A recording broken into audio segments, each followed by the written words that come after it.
Imagine working alone, deep in the night, when you hear a sound, a customer at the door.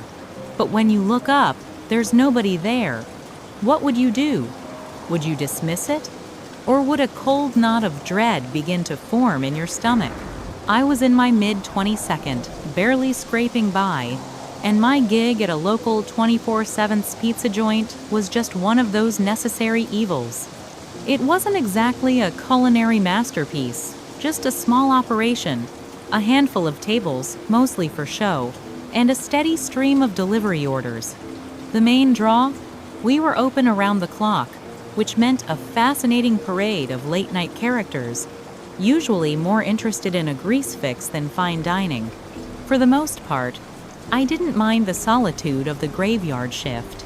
In fact, I preferred it.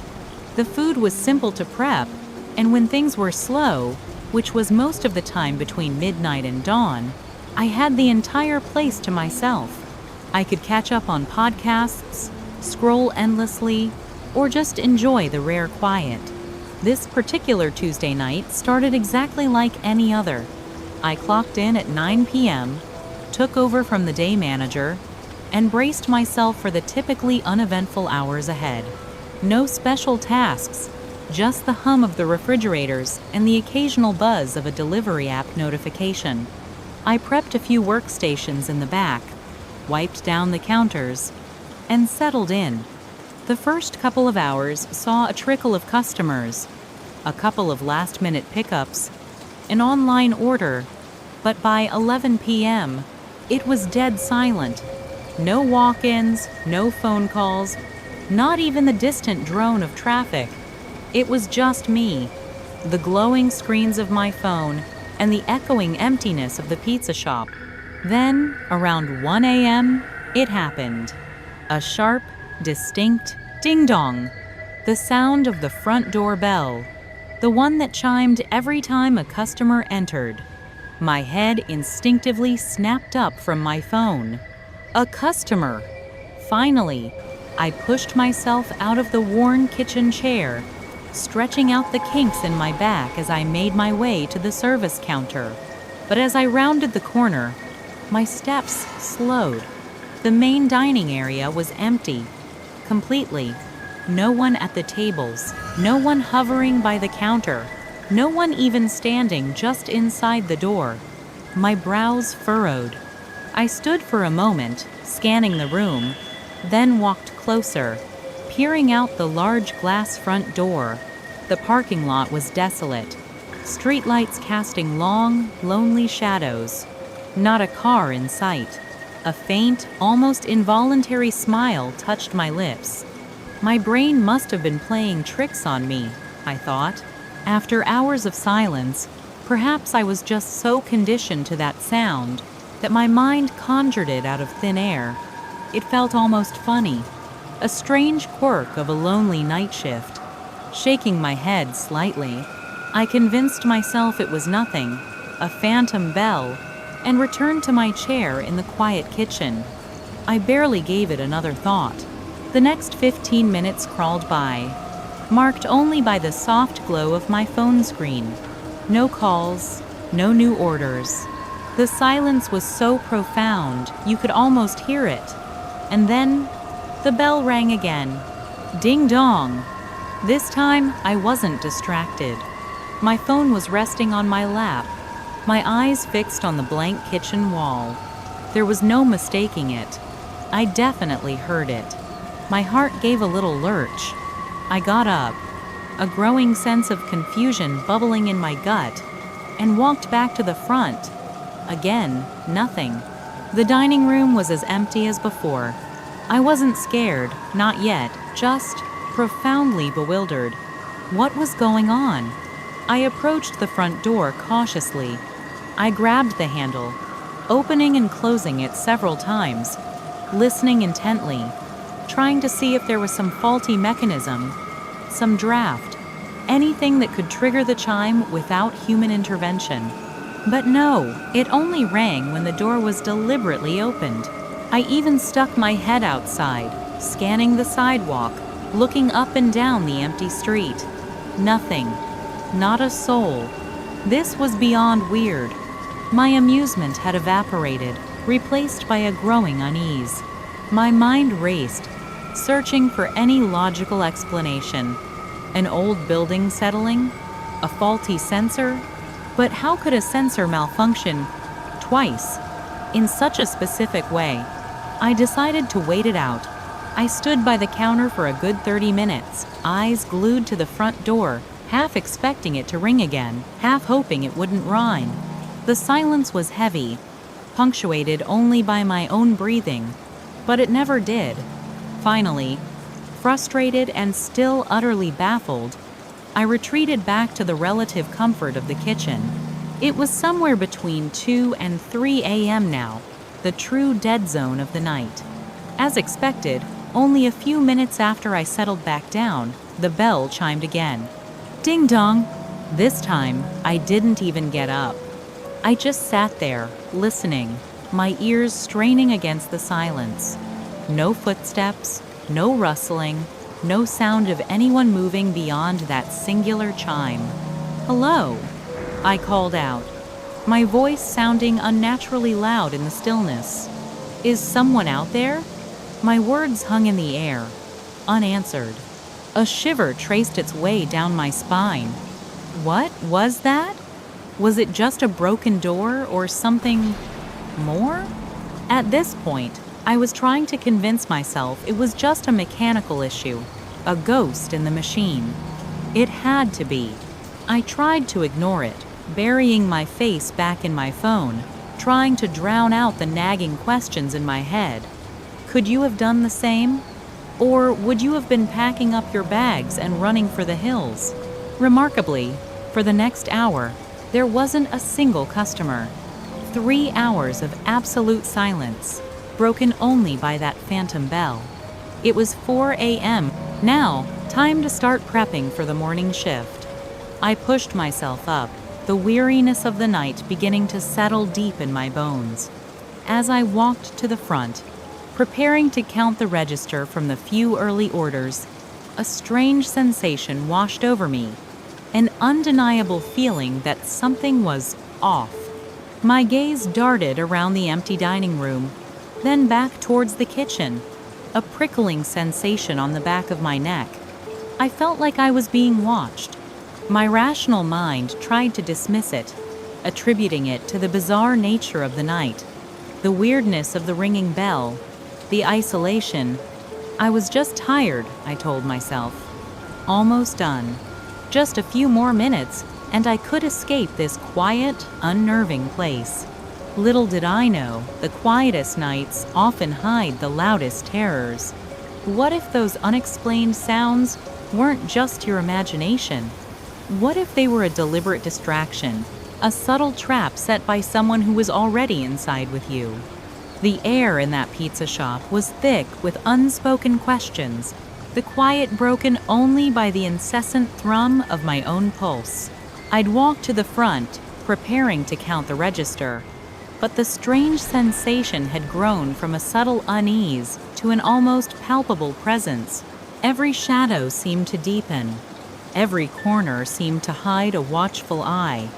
I kept glancing up at the empty dining room, then back at the silent kitchen, an inexplicable prickling sensation crawling up my spine. My rational mind desperately tried to dismiss it. Just the exhaustion, the weirdness of the phantom bell, the sheer isolation of the graveyard shift. I told myself I was just tired, ready for my shift to end. But the primitive part of my brain, the one that screamed danger, was overriding all logic.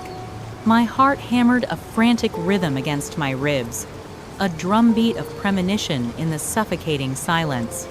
It was just another couple of minutes, a fleeting eternity, when a sudden jarring sound shattered the brittle stillness. Thump. A heavy, deliberate sound, like a boot dropping squarely on the linoleum floor, right behind me. Every muscle in my body seized. The blood instantly drained from my face, leaving me lightheaded and cold. My breath hitched in my throat, a silent scream trapped within my lungs. I whirled around, my eyes wide, desperately trying to pinpoint the source of the noise. And then I saw him. Just 5 or 6 feet away, a man stood motionless, a terrifying silhouette against the muted kitchen lights. He was cloaked in ripped, all-black clothing, a deep hood pulled so far forward that it shrouded his face, obscuring everything but his eyes. And those eyes, they were a chilling void, bloodshot and utterly hollow, reflecting no light, no discernible emotion. Drunk? High? Neither seemed to fit the unnatural stillness of his posture. He wasn't swaying, wasn't stumbling. He was simply there, a terrifying, silent sentinel. Then, my gaze dropped. His left hand, stark against the dark fabric of his sleeve, gripped a knife. His knuckles were bone white, taut from the ferocity of his clench. It wasn't a casual hold. It was a deadly, possessive grip. My world narrowed to that knife, those eyes. Every instinct screamed at me to run, but my feet felt cemented to the floor. My voice, when it finally emerged, was a raw, desperate whisper. "Hey, listen. You can have the cash from the register. I won't say anything. Please, just let me go," I pleaded, trying to inject some semblance of calm into my cracking voice, desperate to find a bridge, any bridge, to his humanity. But he didn't move. He didn't speak. He just stood there, knife clenched, those hollow eyes boring into mine, a 1,000-yard stare that promised nothing but oblivion. This wasn't a simple robbery. This was something far more terrifying, precisely because it defied all logic. There was no predicting what he might do, no rationale to appeal to. He wasn't some desperate addict looking for a quick score. He was a predator observing his prey. The counter I was standing behind was L-shaped, extending back towards him. To make it to the front door, my only exit, I'd have to run a few feet, towards him, then around the counter, and finally make a dash. With him just 5 feet away, he could easily intercept me, grab me, or worse. My mind raced, frantically searching for an alternative. There was only one other option, a desperate, clumsy gamble. I took a deep breath, and without another thought, I basically dove. I threw myself over the counter, arms flailing, a desperate leap of faith that wasn't pretty, but it worked. I slammed hard onto the cold tile floor on the other side, the impact rattling my teeth. Scrambling to my feet, my heart pounded like a drum against my ribs. As I pushed myself upright, I saw him. He was already sprinting. A horrifying picture of uncontrollable bloodlust and rage contorting his face as he lunged over the counter where I'd just been. The air crackled with raw, primal fear. I didn't hesitate. I bolted. Out the front door. Into the cold, still night. My lungs burned. My legs pumped. Every fiber of my being focused on escape. I only got a few seconds, a mere handful of frantic strides, before I heard the chilling sound of the door chiming again. Then his footsteps pounding the pavement behind me. He was too close to even think about getting to my car, which was parked out of sight behind the building. There was only one path left, the road. I kept running, each breath a painful gasp, praying for the distant gleam of headlights, the sound of an approaching car, anything to break this nightmare. At some point, the footsteps behind me faded. I don't know exactly when. I was too consumed by the desperate, adrenaline-fueled sprint, too terrified to risk even a fleeting glance backward. When I finally dared to slow, gasping for air, the street was still empty, but the terrifying pursuit had ceased. My legs felt like jelly, my entire body trembling uncontrollably. My fingers, still shaking, fumbled for my phone. The police. I managed to dial. My voice a ragged, incoherent whisper as I tried to explain what had just happened. They arrived in what felt like an eternity, but was probably only 5 minutes. The man was gone. Vanished. The officers conducted a thorough search of the area, but he was nowhere to be found. What they did find, however, was the wreckage he left behind. The pizza shop was utterly demolished, tables overturned, equipment smashed, a scene of senseless, furious destruction. And then, the grim discovery outside. He had exited through the back door, and as he left, he'd scraped his knife, deliberately, viciously, all along the side of my car. A final, chilling statement. As the adrenaline began to recede, a horrifying realization dawned on me, a cold wave of understanding that hit me with the force of a physical blow. The phantom bell. The feeling of being watched. It wasn't a malfunction. It wasn't my imagination. He had been watching me through the large glass windows of the shop from a distance. And the bell? It was his cunning distraction. He'd opened the door, triggered the chime, knowing I'd walk to the front, searching for an invisible customer. While I was distracted, while my back was turned, he had slipped inside, silent as a ghost, concealing himself in the vast emptiness of the shop. The most terrifying part? There had been roughly an hour-long gap between the last time that door chimed and when I finally saw him standing there. An entire hour. He had been inside the shop with me that entire time, hidden, waiting, watching. The thought makes my skin crawl even now. How could I have been so blind, so stupid? I felt like a fool, utterly outsmarted, a pawn in some twisted, silent game. But then, as the shock wore off, the self-blame morphed into something else. A deep, visceral terror at the sheer audacity and calculated malice of it all. This wasn't a random act of violence. His actions, the waiting, the silent infiltration, the unsettling stare, they felt oddly directed, almost personal. Was I just in the wrong place at the wrong time? Or was there something else, something I couldn't grasp? They never found him, and I, for my part, didn't stay working at that pizza shop for much longer. The thought of him returning, of those hollow eyes watching from the shadows, was a fear I simply couldn't shake.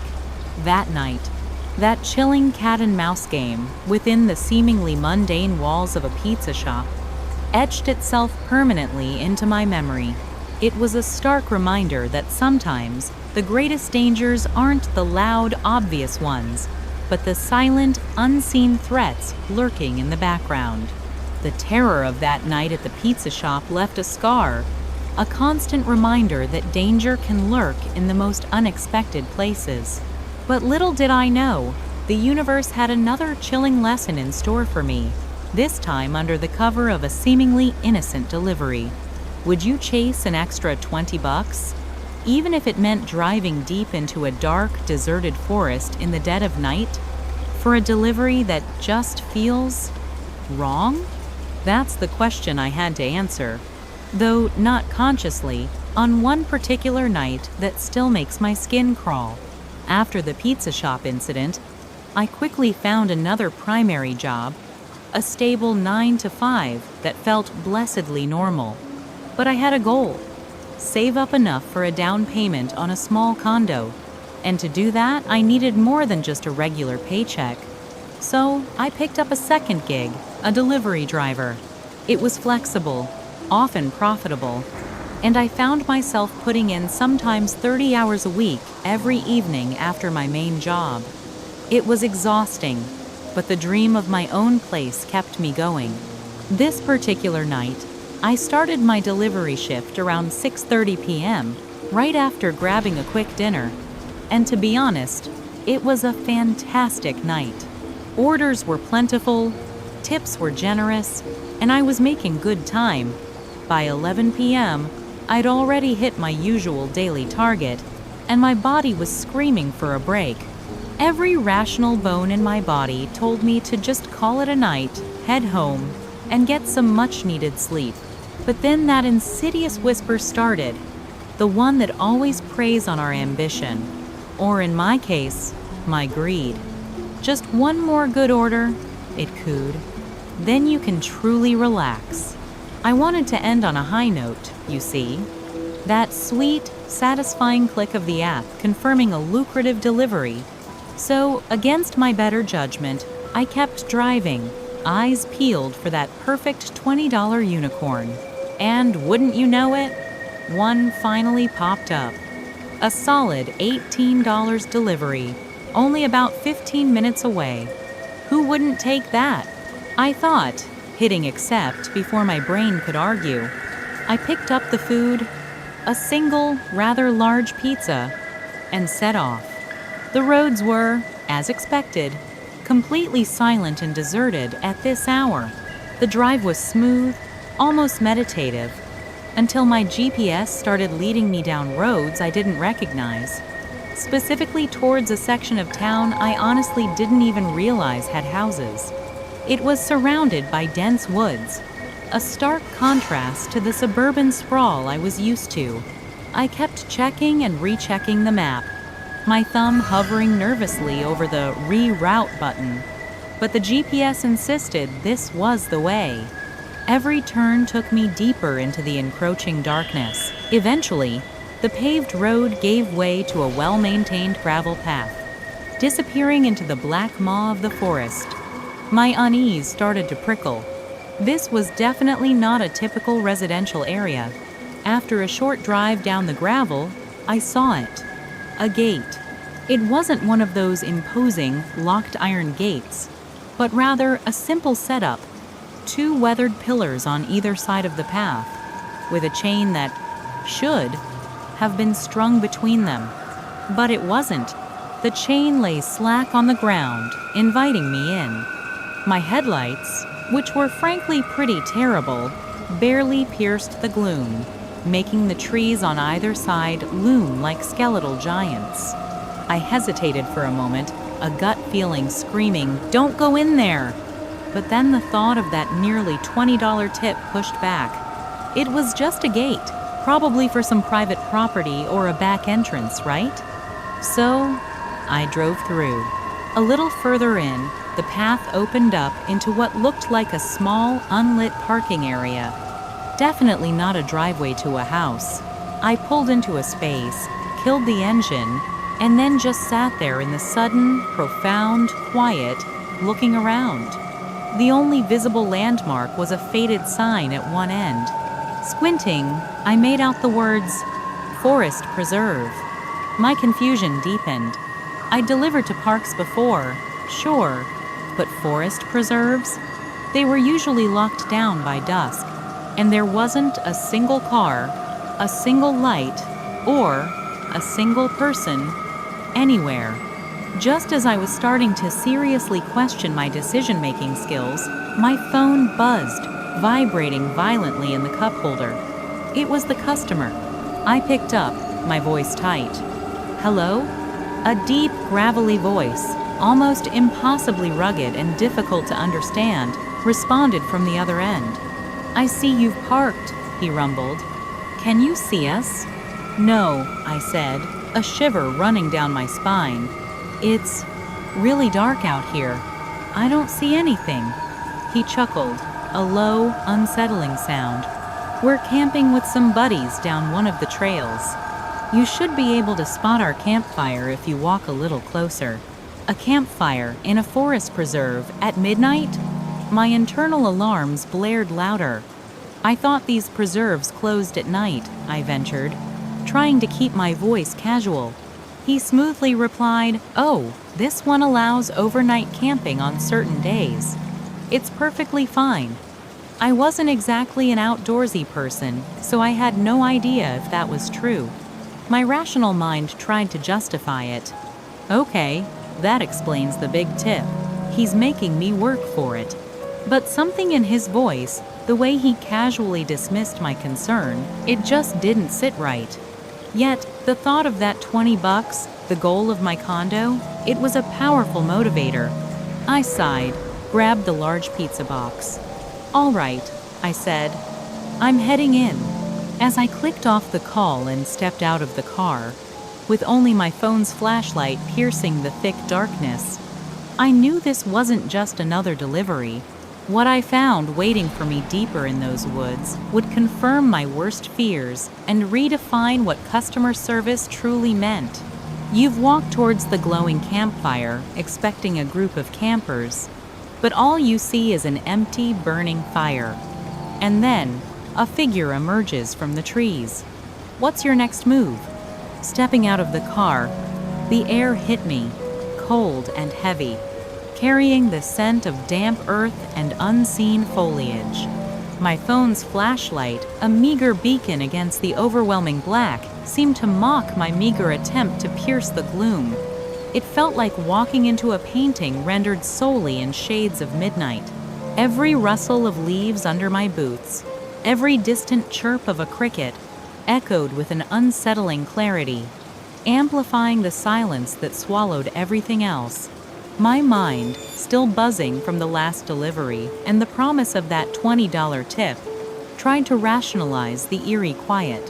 They're just deep in conversation, I told myself. Or maybe they're just quiet people. But the logical part of my brain screamed, no, this isn't right. Asterisk. It was too quiet, too isolated. The initial confidence I'd felt, fueled by the prospect of easy money, began to curdle into a cold, unsettling dread. My phone was my only guide, its beam cutting a shaky path through the dense undergrowth. The trail was barely visible, just a faint indentation in the forest floor, quickly reclaimed by roots and fallen branches. I stumbled a few times, catching myself before I fell. Each step deeper into the woods felt like a step further away from safety, away from the world I knew. What if I get lost? Asterisk. The thought, small at first, began to swell. What if this isn't just a delivery? Asterisk. Just as the unease threatened to become outright panic, a flicker of orange light danced between the trees ahead. The campfire. A wave of relief washed over me, brief but potent. Finally, almost there. Asterisk. But as I drew closer, something immediately felt off. The glow was steady, surprisingly bright for a small fire, but there was no sound of conversation, no laughter, no clinking of bottles. Nothing but the crackle of the flames themselves, oddly loud in the suffocating quiet. My pace slowed. My flashlight swept across the clearing. There was the campfire, burning cheerily, almost too perfectly, in the center of a small open space. But around it, nothing. No tents pitched, no sleeping bags laid out, no camp chairs, no discarded cans of soda or half-eaten snacks. It was utterly, bizarrely empty. A ghost campfire, burning for no one. My breath hitched. The hair on the back of my neck stood on end. My fingers tightened around the bag of food. The warmth from the pizza, a stark contrast to the sudden chill that had gripped my core. What the hell? I whispered, the words barely escaping my lips. The question hung in the air, unanswered, absorbed by the hungry silence of the woods. Then, it happened. The sharp, unmistakable snap of a twig just beyond the perimeter of my phone's light, off to my left. My head whipped towards the sound, heart slamming against my ribs. There was a figure there, indistinct in the deep shadows, standing perfectly still, like a statue carved from the night itself. They were too far for me to make out details, but I knew, with a certainty that chilled me to the bone, that they were watching me. Every instinct screamed at me to run, but my feet felt rooted to the spot. My voice caught in my throat. I tried to sound confident, to project an air of normalcy that I was far from feeling. Hey, I'm the delivery driver. I'll just put your order down over here. My voice sounded shaky, pathetic, swallowed by the vastness of the forest. I bent down, placing the bag of food carefully on the ground, my eyes darting back to the shadowy figure. As soon as the bag touched the dirt, the figure began to move, stepping out of the darkness and into the faint glow cast by the fire and my phone. He was tall, with a rugged, almost unkempt beard and dark, piercing eyes that seemed to take me in completely. It was him, the deep, gravelly voice from the phone. "My apologies," he rumbled. That chillingly nice tone I remembered now echoing in the silent clearing. "Didn't see you walk up." His smile? It wasn't a smile of welcome. It was a predatory, unnatural thing, a mask barely concealing something sinister underneath. And he had only shown himself after I'd seen him, after I'd committed to putting the food down. Nothing added up. The empty campsite, the unsettling quiet, the hidden watcher. My mind raced, piecing together the fragments of doubt into a terrifying mosaic. This wasn't a delivery. This was a trap. Every fiber of my being recoiled. My mouth opened, but no words came out. He took another step forward, then another, his eyes never leaving mine. It was a slow, deliberate approach, like a predator stalking its prey. The realization hit me with the force of a physical blow. I was the prey. My legs, which had been frozen moments before, suddenly surged with adrenaline-fueled energy. I didn't think. I just reacted. I spun on my heel and bolted. "Wait. Come back. I have your cash." His voice, still unnervingly calm, called after me. It was the most terrifying sound I'd ever heard, almost mocking my desperate flight. I didn't dare look back. The forest floor, which had seemed merely uneven on my way in, now felt like a cruel obstacle course. Roots tripped me, branches slapped at my face, but I kept pushing, fueled by pure, unadulterated terror. The sounds of his footsteps behind me, a steady, rhythmic pursuit, were a relentless drumbeat of dread. My lungs burned, air rasping in my throat, but I couldn't stop. I had to get back to the car. I had to get out. The darkness was no longer just a backdrop. It was an active participant in my nightmare, a swirling, suffocating entity. The trees seemed to close in, their branches like grasping arms. I focused on the faint, distant outline of my car, a beacon of hope through the oppressive black. Finally, after what felt like an eternity, I burst out of the tree line and into the small parking area. My car! It was right there, a metallic promise of safety. I fumbled frantically with my keys, my hands shaking so violently I could barely insert the key into the lock. Click! I tore the door open, threw myself inside, and slammed it shut, a pathetic barrier against the encroaching dread. Engine roared to life with a desperate growl, and I jammed the car into reverse, tires spitting gravel as I backed out of the parking space. Relief, potent and dizzying, flooded me. I was almost free. I spun the wheel, lining up for the gravel road, ready to floor it. And then, I slammed on the brakes so hard I nearly went through the windshield. There it was. The gate?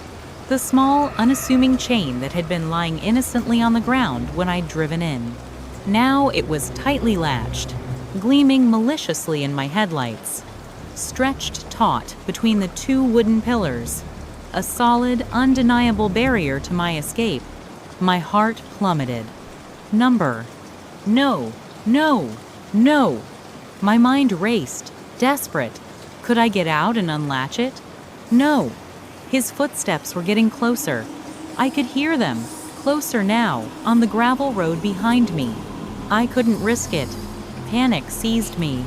I saw the short ditch just to the side of the pillars, and the narrow gap between the ditch and the last pillar. It was a gamble, a terrible, reckless gamble. But I had no other choice. With a surge of desperate adrenaline, I floored the accelerator, swerving violently off the gravel and onto the muddy grass. The car lurched, tires fighting for traction, the passenger side dipping precariously into the ditch for a terrifying second. My knuckles were white on the steering wheel, my body tensed, bracing for impact, for getting stuck. But somehow, miraculously, the tires found purchase. With a final sickening scrape against the wooden pillar, the car lurched free, pulling away from the trapped space and back onto the gravel road beyond the gate. I didn't even glance in the rearview mirror. I just sped away, the forest receding behind me like a nightmare fading with the dawn. The relief was immense, but it was tainted by a chilling realization. I had been so close to being trapped, so incredibly close. I pulled over onto the main road, shaking, and finally called the police. They arrived quickly, but of course, the man was long gone, vanished back into the shadows of the forest. The next morning, still reeling from the night's events, I did a little digging. A quick search online confirmed my worst fears. The forest preserve I'd been directed to did indeed close at 8 p.m., and it absolutely did not allow overnight camping or campfires. That small detail, seemingly innocuous at the time, solidified the horrifying truth. What he intended to do, out there in the depths of those woods, remains unknown. And honestly, I don't want to know. The thought of what could have happened, of what I narrowly escaped, still sends shivers down my spine. Escaping the woods felt like surviving a nightmare, but the experience left me wondering, what truly goes on behind closed doors?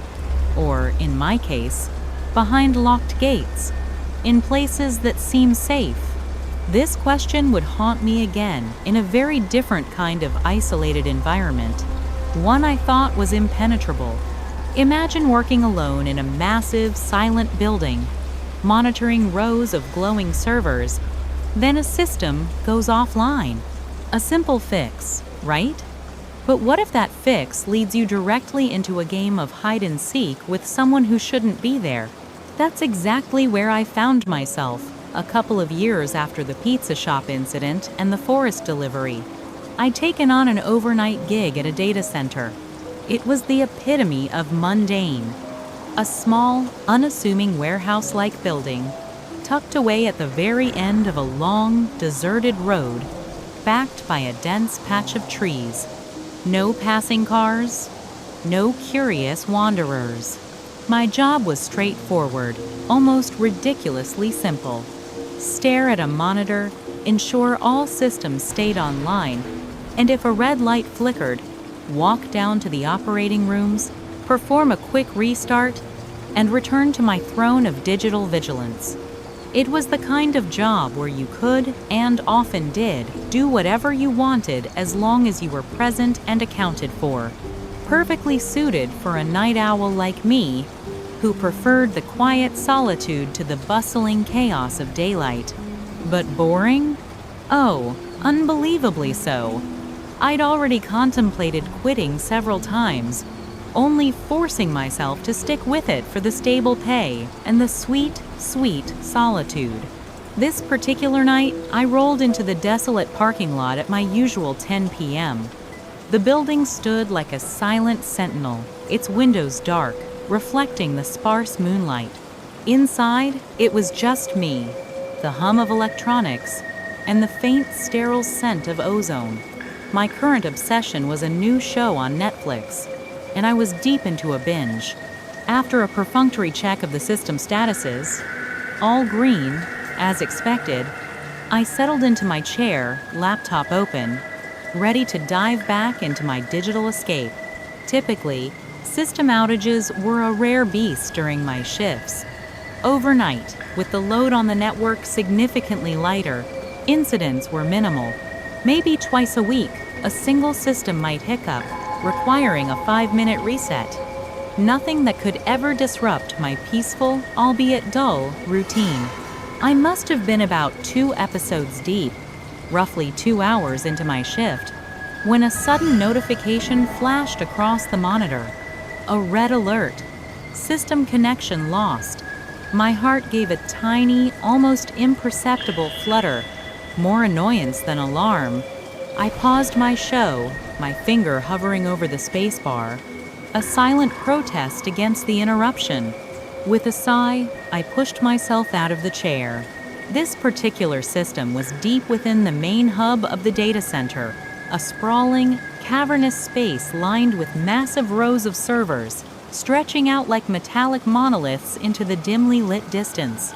The notification provided a precise row and section number, a breadcrumb trail in this digital labyrinth. I made my way downstairs, through a series of stark, concrete corridors, their bare walls amplifying every sound, even my own footsteps. Each corridor was identical to the last, a disorienting design that made the building feel even larger and more isolating. Finally, I reached the main hub. The air was colder here, saturated with the low thrum of thousands of machines. I walked down the specified aisle, my flashlight app illuminating the dense racks of humming servers, until I reached the very last row in the far corner. And there it was, the culprit, a thick, heavy-duty power cable, completely unplugged. It lay on the floor, coiled like a dormant snake, as if it had simply been pulled out. I stared at it, a frown creasing my brow. This was odd. In all my years in this job, I had never, not once, seen a heavy-duty power cable just fall out. They were designed to be snug, secure. It just didn't happen. Still, the logical part of my brain immediately supplied the most plausible, if unsatisfying, explanation. Maybe over time, the vibrations from the servers had somehow slowly wiggled it loose? A freak accident, probably. I plugged it back in, the connection snapping into place with a satisfying thud, and waited for the system to boot up. Within moments, the status light glowed green. All clear. I did a quick walkthrough of the surrounding aisles, just to be sure, then began my journey back to the office, my mind already drifting back to my show. It was as I was navigating one of the labyrinthine corridors, a good distance from the main server room, that I heard it. A sound, unfamiliar and out of place in the pervasive hum of the building. It was a heavy thud, like a large, solid door closing in a distant doorway. It sent a subtle shiver down my spine. The building was supposed to be empty. Completely empty. Unfortunately, the data center's layout was a maze of interconnected spaces, and I didn't know the exact location of every door. It sounded like a door, but perhaps it was just the building settling or a metal pipe bending and creaking in the walls. These old warehouses were full of strange noises. I dismissed it. A logical explanation for every anomaly, right? I made my way back to the office, double-checked the systems one last time, and resumed my show. I barely got through a single scene, no more than 5 minutes, when I heard it again. This time, there was no mistaking it. Fast-paced footsteps, a rapid scurrying sound, just outside the corridor, adjacent to my office. My heart leaped into my throat, a pure, instinctual jump scare. I snapped my laptop shut, shoved it aside, and got up, my chair scraping loudly on the linoleum floor. I flung open my office door, peering down the long, empty hallway. Nothing. Just the dim emergency lighting, casting long, distorted shadows. It was deserted, stretching out to a door at its far end. But the sound, it was too close, too distinct to be a trick of the mind. A cold dread began to creep in. I knew I wouldn't be able to settle down until I'd investigated. With my phone flashlight already in hand, I cautiously walked to the end of the corridor and pushed open the door. It opened into another, even longer hallway lined with multiple office doors, all identical, all dark. "Is someone in here? Hello?" My voice, a pathetic whisper, echoed unsettlingly down the silent corridor. As I stepped inside, I barely caught a fleeting glimpse. The door at the very end of this hallway slowly swinging shut. Someone had just passed through it. My heart hammered against my ribs now, a frantic drum solo. I moved forward, my steps slow and deliberate, each one echoing in the eerie quiet. The air was thick with tension, and the silence was no longer comforting, but menacing. Were they hiding in one of these darkened office rooms? The thought sent a fresh wave of panic through me. This was no longer a system glitch. This was a deliberate game. A cat and mouse. I took one step back, my instincts screaming at me to retreat, to get out. But just as I did, the office door directly to my left, which had been tightly shut, suddenly swung open with a soft, unnerving creak. I only caught a blurred glimpse of a tall, shadowy figure, a man, darting out of the unlit room before I spun around and bolted. His footsteps echoed behind me, surprisingly heavy, surprisingly close, as I scrambled back through the corridor, into the stairwell, and down the steps. I didn't dare risk getting trapped in the maze-like building. Instead of heading back to my office, I veered instinctively toward the nearest fire exit. The heavy steel door groaned open, spilling me out into the cool, pre-dawn air of the parking lot. I didn't look back. I just ran, my breath ragged, until I reached my car, fumbling for my keys, already dialing 911.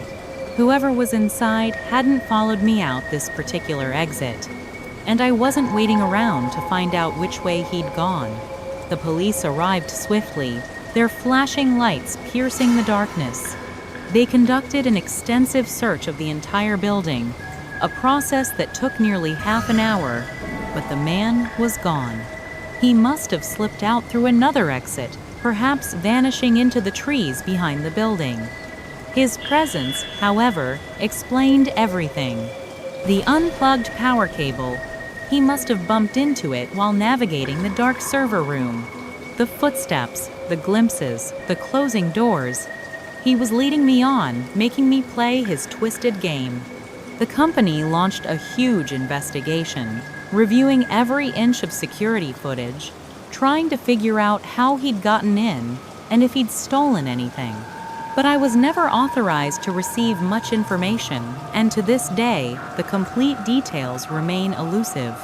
What I do know is that whatever he was in there for, he clearly didn't want me to know, and he was likely planning to prevent me from blowing his cover. How he would have done that after methodically luring me through those dark, winding corridors, I am fortunate enough to not know. It's a chilling thought. How close I came to a fate I can only imagine. The isolation of those nights, the false sense of security, they were shattered that night, leaving me with a profound, unsettling understanding that danger, in its most chilling forms, can lurk in the most unexpected, quiet corners of our world. What do you think he wanted? Was it industrial espionage, a random break-in gone wrong, or something far more sinister, perhaps even personal? Let me know your theories in the comments below.